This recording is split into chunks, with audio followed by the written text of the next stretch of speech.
कछुआ हिचकिचाते हुए कहता है, क्या पूछना है तुझे मुझसे? अभिमन्यु कछुआ से पूछता है, जो कुछ भी तूने अभी हम सबके फ्यूचर के बारे में बताया, इस बात पर तुझे कितना भरोसा है कि ये सच होगा? कछुआ अभिमन्यु के सवाल का जवाब देते हुए कहता है, मुझे अपने टैरो कार्ड पर अपने आप से ज्यादा भरोसा है। अभिमन्यु आहिस्ते से कहता है, तो मतलब मैं मरने। इतना कहकर अभिमन्यु खुद चुप हो जाता है, पर कछुआ अभिमन्यु की बात को पूरा करते हुए कहता है, हाँ अभिमन्यु, मुझे ऐसा कहना तो नहीं चाहिए, पर क्या करूं, मैंने जो देखा है वही बता रहा हूँ, इसलिए अभी भी कहता हूँ, यूं दूसरों के कामों में टांग मत अड़ा, अपने आप पर ध्यान दे, वरना तुझे खुद उन कामों से नुकसान होगा। अभिमन्यु खामोश रहता है। कछुआ अपने सारे कार्डों को एक साथ जमा कर काले कपड़े में पोटली की तरफ बांधने लग जाता है। अभिमन्यु उन टैरो कार्ड को देखते हुए फिर कछुए से पूछता है, वैसे एक बात बता, ये टैरो कार्ड रीडिंग कब सीखी तूने? कछुआ तुरंत जवाब देता है, बताया तो था कि देविका जी ने सिखाया था जब मैं माया नगरी गया था तब। अभिमन्यु कहता है, काफी अच्छी तरह से सिखाया है उन्होंने तुझे। कछुआ हामी भरते हुए कहता है, हाँ देविका जी एक बहुत अच्छी टैरो कार्ड रीडर थी, तभी तो मैं ये सब कर पा रहा हूँ। अभिमन्यु कछुए को घूरते हुए कहता है, और क्या क्या सिखाया तुझे देविका जी ने? कछुआ हिचकिचाहट के साथ कहता है, और क्या सिखाएगी वो, उन्हें टैरो कार्ड रीडिंग ही तो अच्छे से करना आता था, उन्होंने और कुछ नहीं सिखाया मुझे। कछुआ अभिमन्यु को घूरते हुए कहता है, तू ऐसा सवाल क्यों पूछ रहा है मुझसे?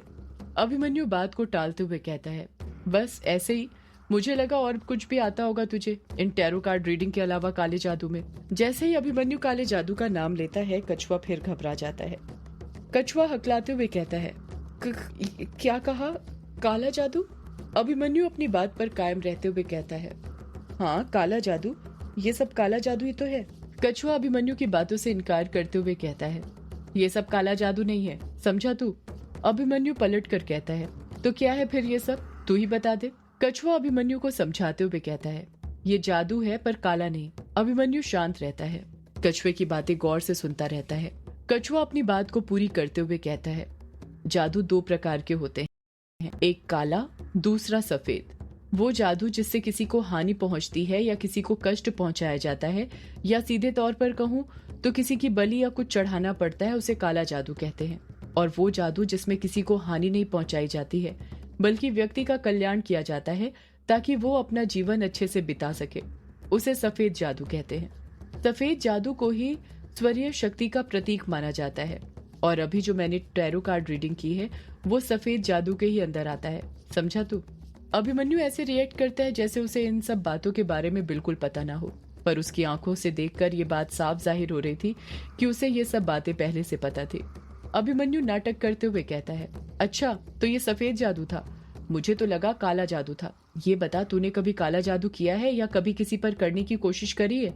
कछुआ डरते हुए फुर्ती के साथ ना में अपना सिर हिलाते हुए कहता है, नहीं नहीं, मैंने कभी किसी पर काला जादू नहीं किया। अभिमन्यु कछुए की आंखों में देखते हुए कहता है, पक्का? कछुआ हकलाते हुए कहता है, हाँ पक्का, मुझे कभी किसी पर काला जादू करने की कोई जरूरत नहीं पड़ी। अभिमन्यु कछुए की बातों पर गौर फरमाते हुए कहता है, जरूरत नहीं पड़ी मतलब तुझे काला जादू आता है? कछुआ तुरंत टैरो कार्ड्स को काली पोटली में बांधता है और अपनी जगह पर खड़े होकर अभिमन्यु से कहता है, देख अभिमन्यु, तू मुझे बातों में फंसाने की कोशिश मत कर, मैंने कहा ना मुझे कोई काला जादू नहीं आता है, हट मेरे सामने से, सोने जाने दे, नींद आ रही है मुझे। इतना कहकर बिना अभिमन्यु का जवाब सुने कछुआ वहां से जाने लग जाता है। अभिमन्यु खुद से बड़बड़ाता है, मैं कहाँ इसे बातों में फंसा रहा हूँ, मैं तो बस इससे पूछ रहा था, ये भी ना पता नहीं इसे भी क्या हो रहा है, हर कोई बदल रहा है, लगता है इस ग्रेवयार्ड कोठी की हवा ही खराब है, कहीं मैं भी ना बदल जाऊं। इतना कहकर अभिमन्यु भी सोने के लिए जाने लग जाता है। आधी रात बीत गई थी और ग्रेवयार्ड कोठी में सभी लोग सो चुके थे सिवाय शालिनी के। वो बार बार करवटें बदलते जा रही थी और उसकी आंखों में नींद नहीं बल्कि एक बेचैनी थी जो साफ दिखाई दे रही थी। ऐसा लग रहा था उसे किसी चीज की चिंता हो रही हो जो उसे अंदर ही अंदर खाए जा रही थी। शालिनी के बगल में ही डायना बड़े आराम से सो रही थी।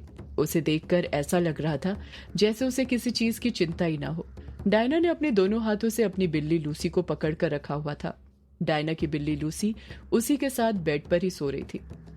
जिस तरह डायना चीते होकर सो रही थी उसी तरह लूसी भी चीते होकर सो रही थी। शालिनी पीठ के बल लेटी हुई थी और उसकी आंखों के जस्ट सामने पंखा था जो लगातार घूमे जा रहा था।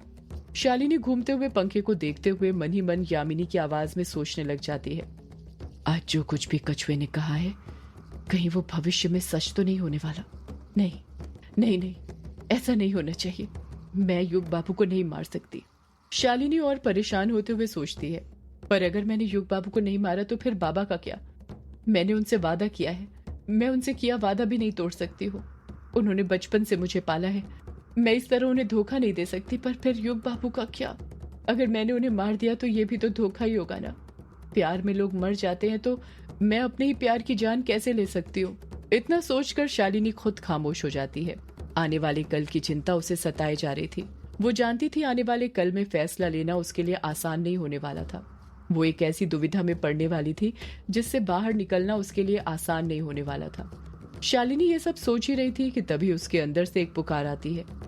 ये सब तू क्या कर रही है यामिनी? तुझे अभी ये नहीं सोचना है कि तू युग बाबू और अपने बाबा में से किसे चुनेगी, बल्कि तुझे अभी तारा को तैयार करना है, उसकी शक्तियां जागृत करनी है।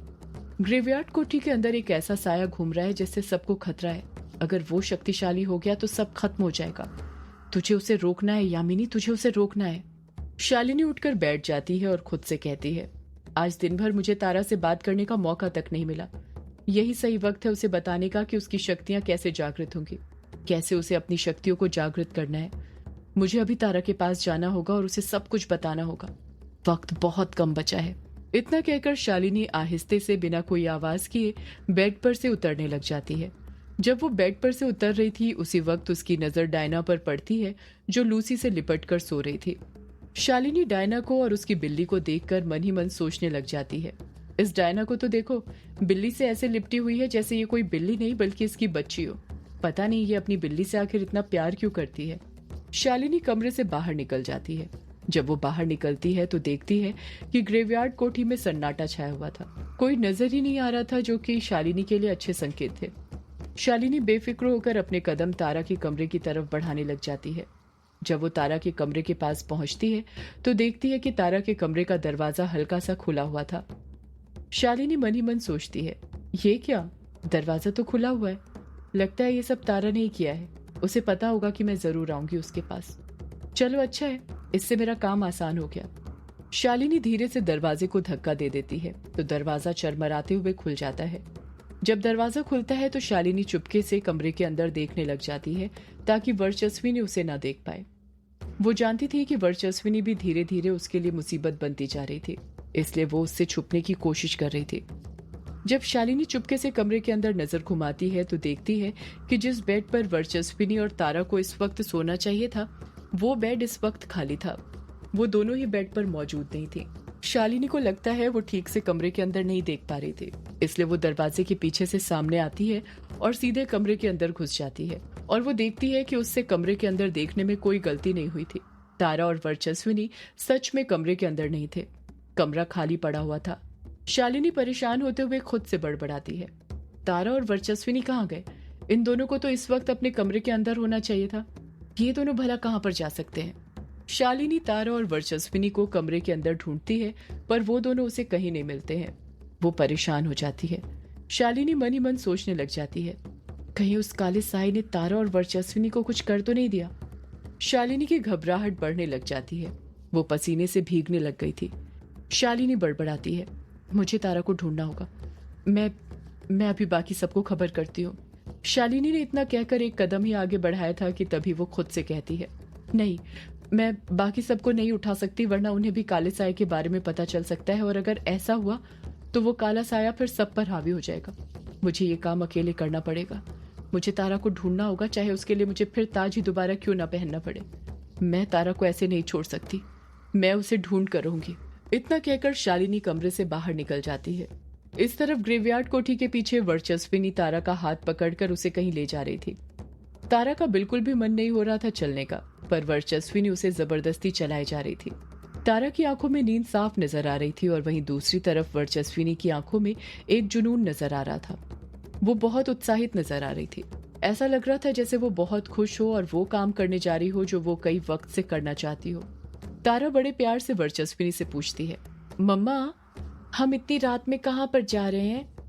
वर्चस्विनी भी बड़े प्यार से कहती है, कहीं नहीं बेटा, बस यहीं। तारा मासूमियत के साथ कहती है, मम्मा मुझे नींद आ रही है बहुत।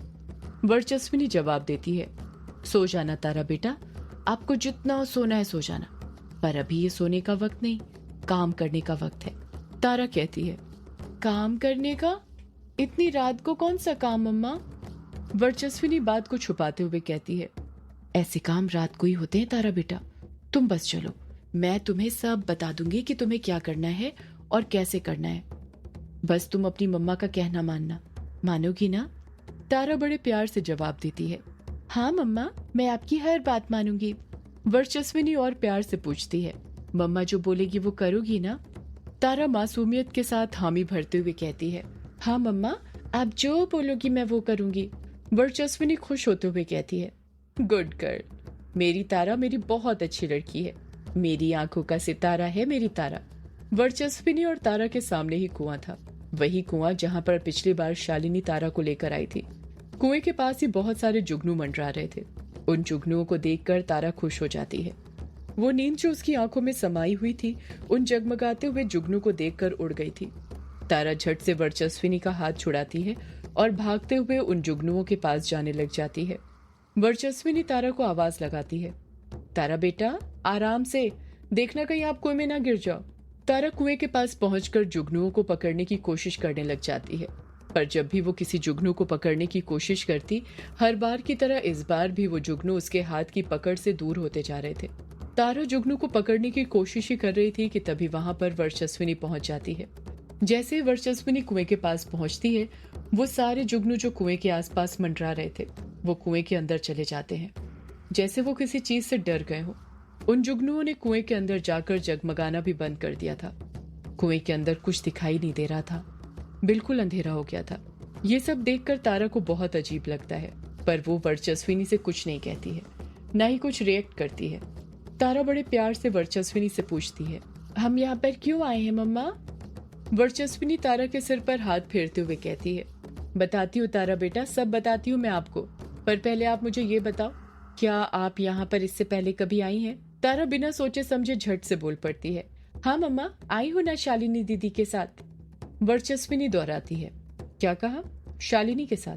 तारा मन ही मन सोचने लग जाती है, ये क्या बोल दिया मैंने? मुझे शालिनी दीदी ने मना किया था इस बारे में किसी को भी कुछ भी बताने के लिए, मम्मा को भी। वर्चस्विनी चालाकी के साथ पूछती है, शालिनी तुम्हें यहाँ पर क्यों लेकर आई थी तारा बेटा? तारा भी चालाकी के साथ जवाब देती है, वो लेकर नहीं आई थी मम्मा, मैं ही आ गई थी जुगनू को पकड़ते पकड़ते, जब आप डायना दीदी को कमरे में लेकर गई थी तब। वर्चस्विनी कुछ और पूछ पाती उससे पहले ही तारा जानबूझकर अपनी आंखें मलते हुए कहती है, मम्मा आप बताइए ना हम यहाँ पर क्यों आए? मुझे नींद आ रही है, मुझे सोना है।